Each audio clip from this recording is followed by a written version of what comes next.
There's a number in South African wine that appears to change everything. 35. 35 years in the ground and a vine stops behaving like any other vine. Today, we sit down with one of only 250 masters of wine in the entire world to find out why exactly this number is so special. Welcome back to the Vinimark podcast. I'm sitting down with Cathy van Zyl, Master of Wine and Director of the Old Vine Project, for a conversation that took me somewhere I really didn't expect.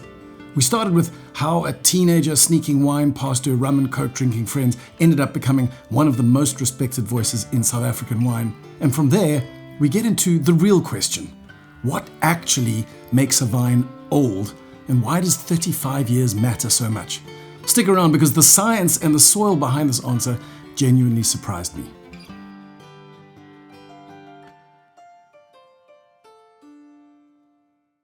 You're a master of wine. That doesn't happen overnight.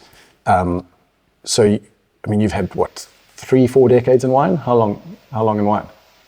And when did those overlap? No, it's more than that. It's... Unless you started when you were 10. Not quite 10, but yes, my gang of friends and I at high school, we obviously, as all teenagers do throughout the ages, and no teenager at this point in time can think that they're breaking any rules that their parents didn't break.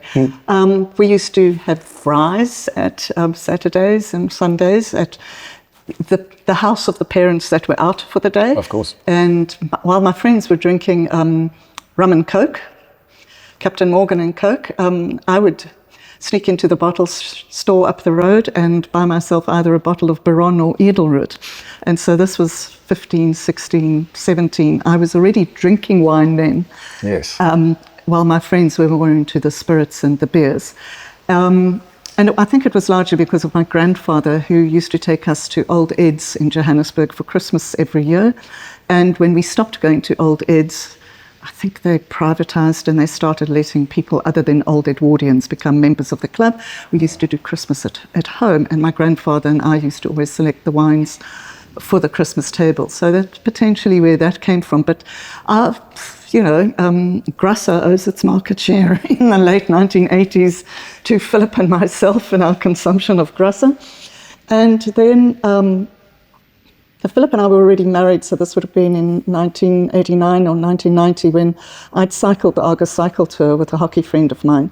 And I was very fit at that point in time. I was playing a great deal of outdoor hockey and indoor hockey.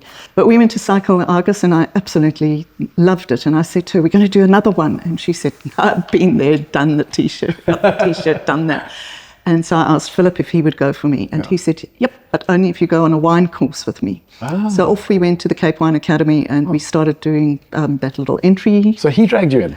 Well, so you drank the wine, but he... And he also drank the wine, but he was the one who decided, let's get intellectual about this. And we went on a little wine course, but when you do so well on your little wine course and then you try a certificate and they still give you a good mark and you think, I can do this wine, it's easy, and you land up doing diploma. And eventually Philip said to me one day, when we were still living in Johannesburg, it was in the end of 1994, shouldn't we go and live in the Cape to be closer to the vines? And at that stage he was freelancing, I was freelancing, so I said, yes, of course. Yeah. And he said, well, what are we going to do?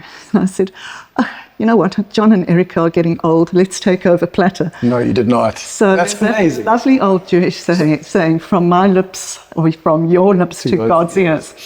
And it didn't quite unfold like that. It had a longer path for me, a shorter path for Philip. Yeah. But that's how we got into wine. And then, Richard Kelly, Master of Wine, and Tim James, before he resigned as a member of the Institute of Cape Wine Masters, and because he'd obviously passed his Cape Wine Masters, they always used to argue. We belonged to a wine tasting club, and one lazy Sunday afternoon after a long wine tasting club, I heard them arguing and saying, well, Cathy could.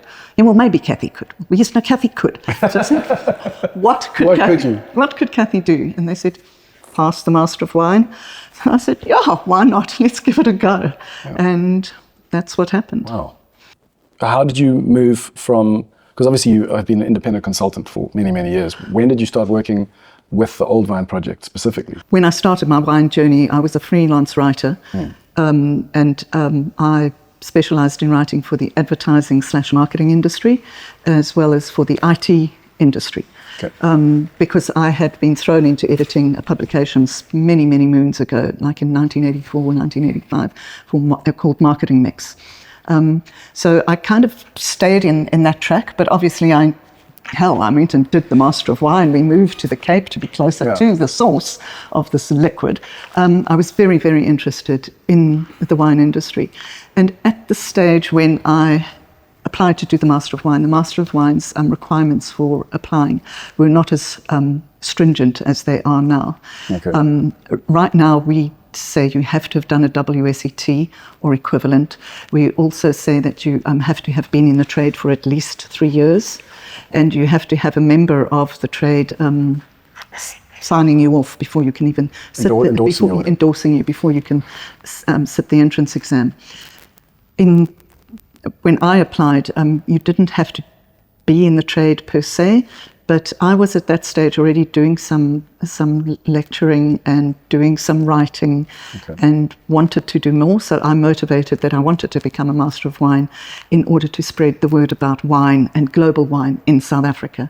And they fell for that hook, line and sinker. There we go. And so we did always have to have this thing that you then had to earn most of your income from your wine activities. That's interesting. And I was lucky enough that I could prove that I tasted for the Platters Wine Guide. I mean, the minute I got my MW, I was allowed to join the team, not before that. Philip's rule, not mine, but it was a good rule. And then I also started doing lecturing for the Cape Wine Academy, and I started doing more wine writing abroad and judging abroad. So I was able to prove that I was very active in the wine industry. Okay. But I ran my freelance writing and PR consultancy alongside that. And that actually saved me during COVID, because everything wine related stopped, but my marketing business kept on going. And then after COVID, I decided, no, I'm handing that over to my business partner, and I'm going to be full-time in wine.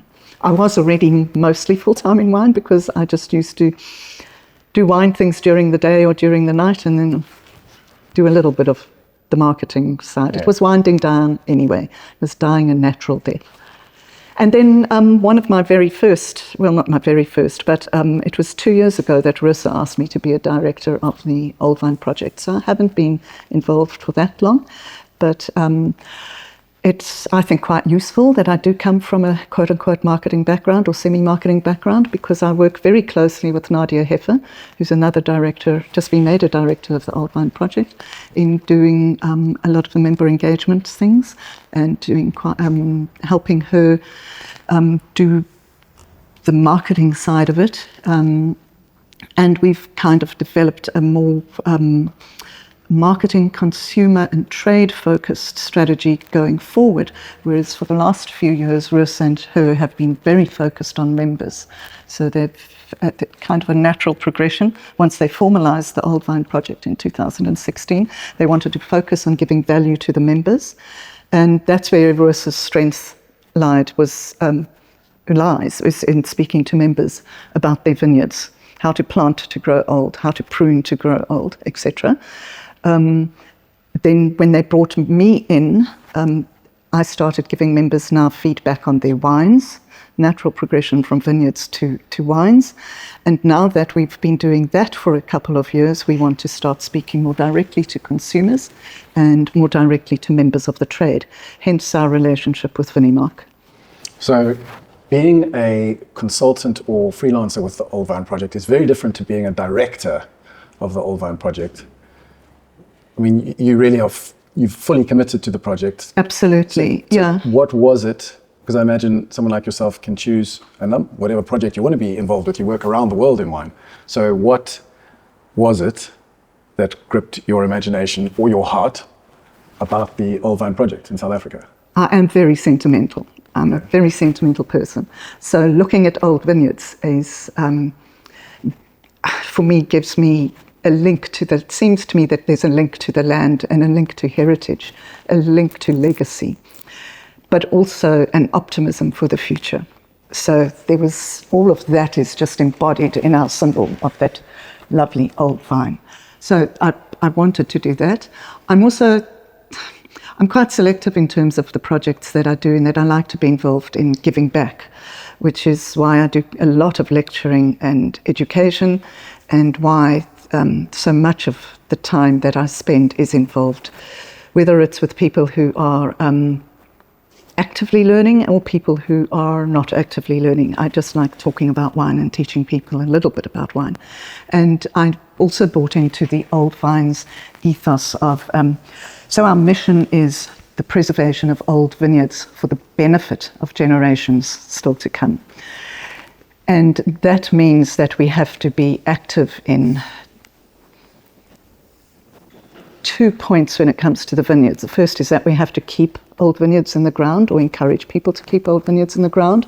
And the second is that we have to, when we're planting new vineyards, encourage people to plant to grow old. And so our initiatives, Old Vines initiatives, have been largely aimed at that. And it hinges on financial stability, environmental stability, and social sustainability. And so if you think of keeping old vines in the ground, Russa and Nadia started together with Felco this pruning school, and any old vine member who has got pruning staff can send his pruning team to this pruning school, which lasts over, I think, 4 days or 2 days. I'm not 100% sure, not my side of the business. And their vineyard workers get taught how to prune to go old. Because, as you know from Simonetti and Search and speaking to lots of other people in the vineyards, that what you want to do is minimize pruning scars and pruning wounds, because that does take a toll on the vineyard's life. So that's one example of helping people keep vines in the ground. The other example of helping keep vines in the ground is what I think is one of the most monumental flash of light moments that the Old Vine Project ever had, and that was instigating the Heritage Vineyard seal, the Certified Heritage Vineyard seal. And that we can only do because SAWIS has records dating back to the 1900s. So SAWIS is kind of the secret weapon of the Old Vine Project's arsenal. And the reason why I think that is such a no-brainer is because it enabled Dr. Jonathan Steyn and the UCT's Graduate School of Business, in conjunction also, I think, with WineTech, to do that research into exactly what does the words old vines mean when a consumer comes across them on a label. Well, that's what I mean. I wanted to, just to cut you off there, I wanted to ask that question exactly that, because when it comes to people, it's impossible to get anyone to admit when they're old, whereas it feels like the Old Vine Project, it is premised on the fact that we can at some point call a vine old. Correct. Which is 35 years. Yes. So why did you guys reach that age? How did you come to that number? The people like Russa, the viticulturists, the people who make wine, and the academics who work with vineyards, worldwide they do have very much common ground. They've noticed that at some stage in its life, a vine starts to kind of more limit its balance or to control its balance on its own. The reserves that it can absorb from the earth, the temperature and the climate, the rainfall, the winds around it, so your vintage conditions, and then also the reserves that it might have built up over years in the hardwood, the trunk. So at some stage in its point in life, an old vine starts reflecting the soils in which it's planted, the vintage conditions it's endured, and the current climatic conditions as well that are happening around. And it uses that to restrict its vigor. So that can manifest in the number of bunches it bears, or the size of the bunches, and the size of the grapes, even down to the size of the grapes. And they agree that at some stage, older vines tend to do this better than younger vines. Now you'll notice I've used the word do it better or do it more efficiently. It just seems to be a more natural flow for older vines to do it. Younger vines, I'm not going to say that they can't do it, but they might not just do it as well. just to consider, take a step back to what you've learned about the optimal conditions for vine growth around the world. So you need, during the growing and ripening period, between 25 and about 32 degrees Celsius in terms of temperature. When it's too cold, you don't have as much growth as you necessarily should get. And also if it's too hot, or there's too much wind, the vine does have mechanisms for closing down photosynthesis, and you don't get optimum quality grapes from that vine. Also, in terms of rainfall, precipitation, access to water, irrigation, call it what you want, a vine needs plus minus about 500 millimeters of water a year. Can be less, can be more, depending on the variety, what rootstock it's on, but that's an average. And then also you need sufficient cold units in order for that vine to go into dormancy, to form hardwood, and to store the nutrients that it needs within the stem and its branches. Now, if you think about all those things that I've told you, where in South Africa do you get those kind of optimum conditions? Are we always exactly between that certainly not. That degrees Celsius? Do we get as much rainfall? Maybe in some regions, maybe not in others. But South Africa's climatic conditions are actually quite harsh. So Barossa has always said that if a vine can survive and thrive in our heat, in our wind, and in our semi-arid conditions, and it can reach 35, then she believes that that vine deserves to be called old. And she has also anecdotally noted that that's a vineyard around about that age does seem to achieve this natural balance. And what you need about this natural balance, it just means that the benefit for winemakers is that they get fruit into the cellar where they can treat it with the minimum of intervention. So that's what you're looking for an old vine. I think there's another factor that you have to think about when it comes to South Africa and why 35 years is not a bad estimate.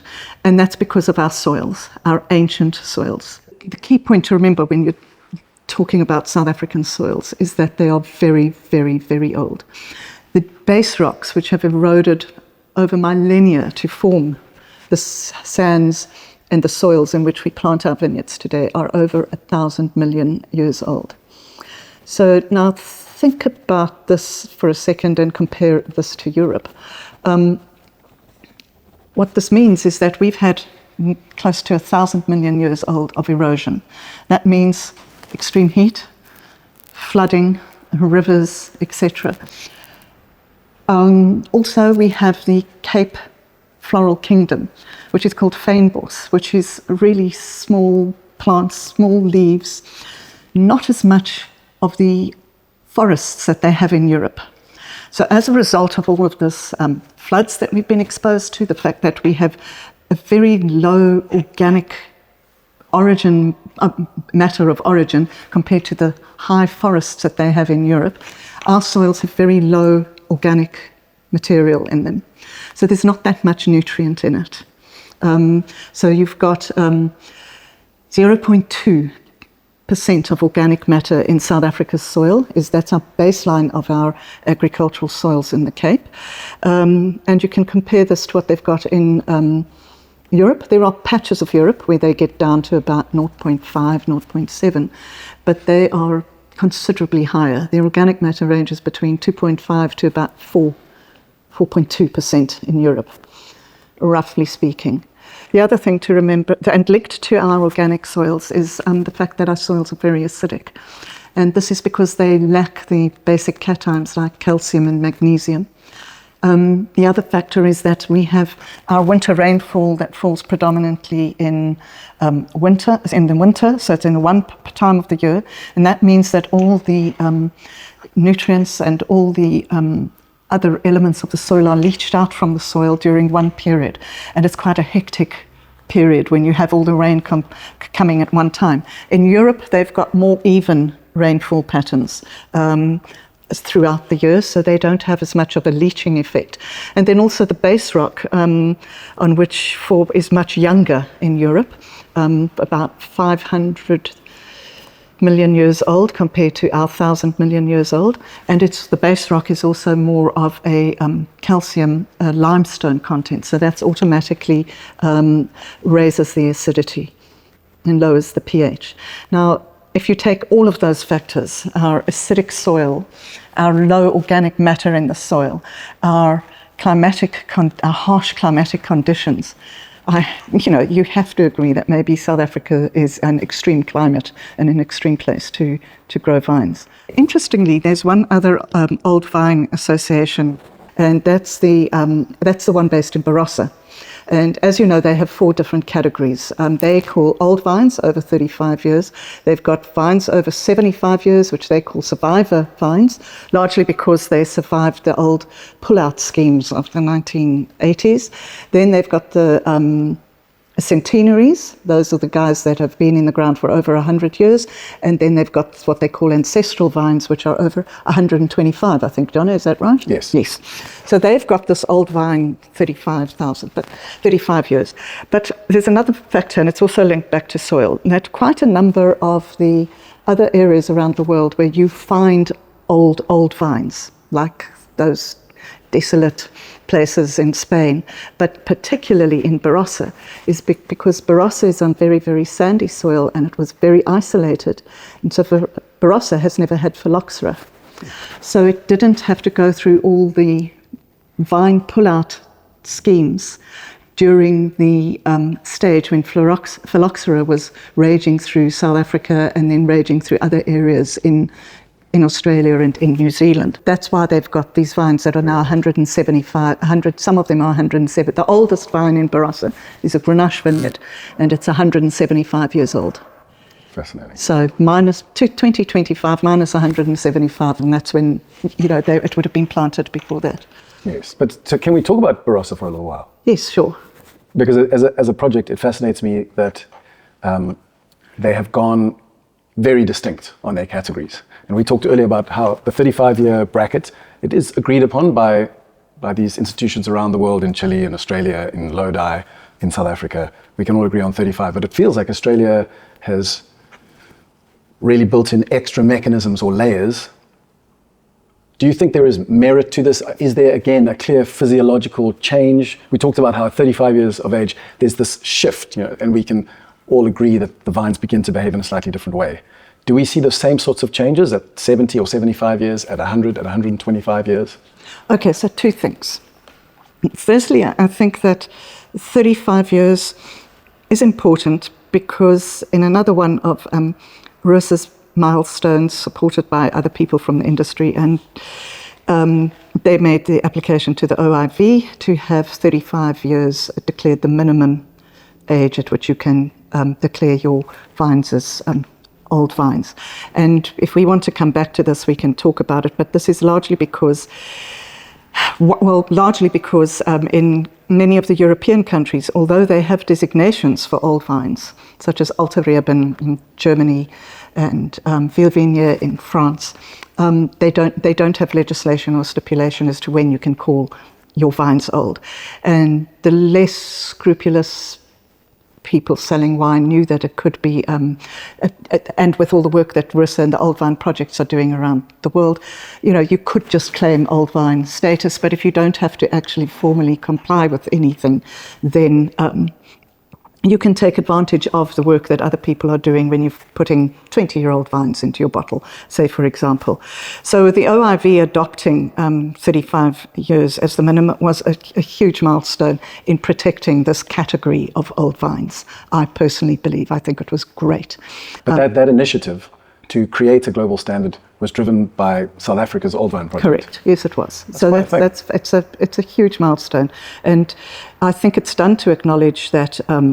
I think Barossa fought the fight on 2 fronts. One, to acknowledge that South Africa's vines have to fight that much harder than quite enough vines in a number of other places. I mean, maybe not the hardest. There are more extreme vine growing places, but they might be mitigated by having extra water, but it might be incredibly hot, or it might be cold, but they've got something else that benefits them.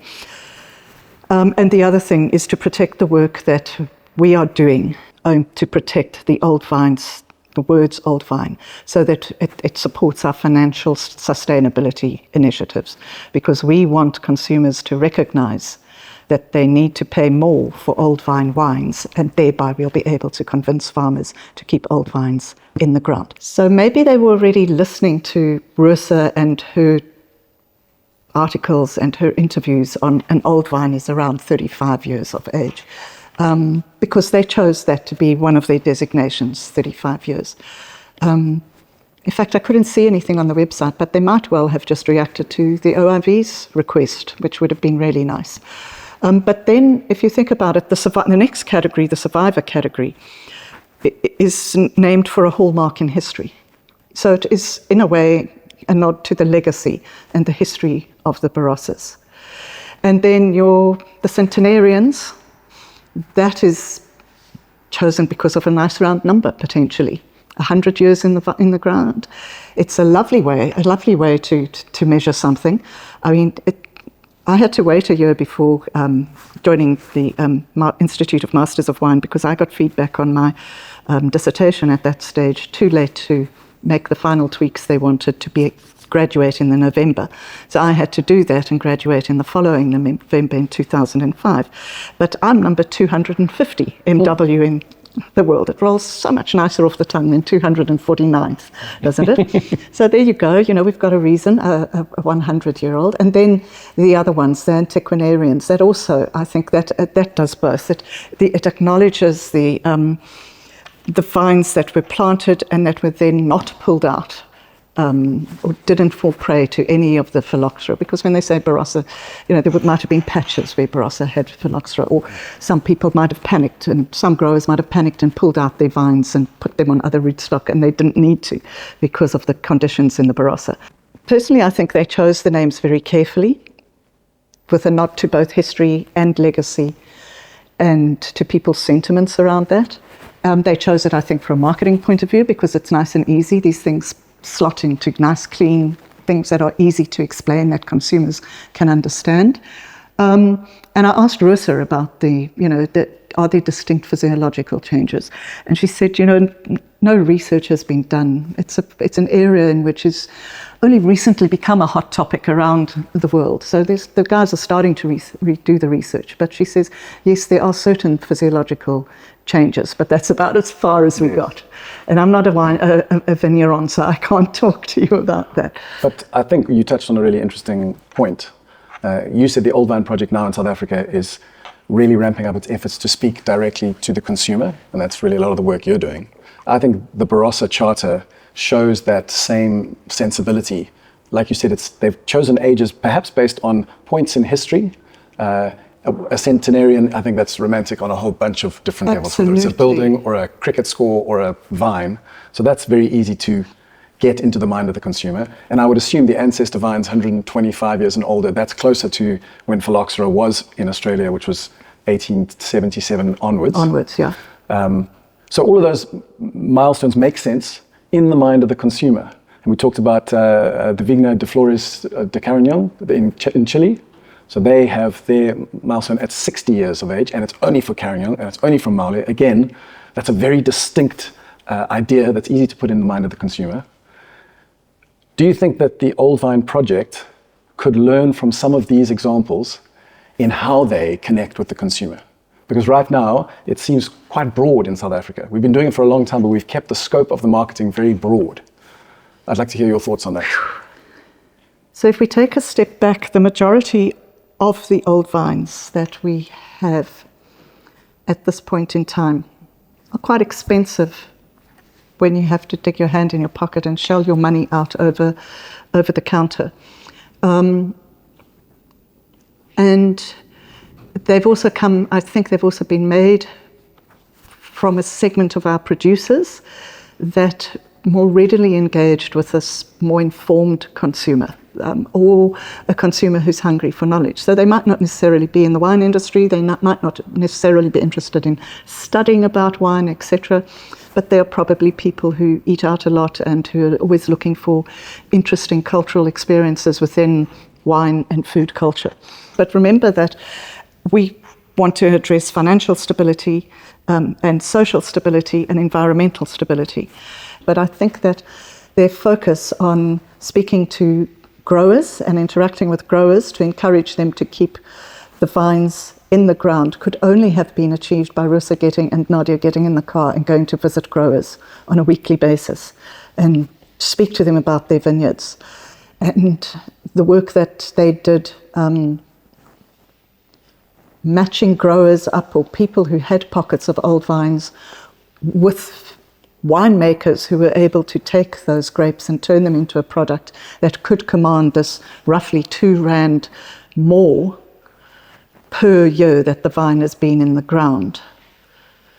So that it adds up to about R203 more for an old vine because it would have been in the ground for 35 years.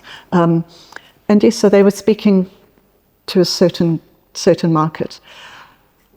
I think we've come to some kind of we've spoken about it, and it is one of my initiatives, passions, something that I would love to achieve while I'm working for the Old Vine Project, is to take old vine to a broader target market.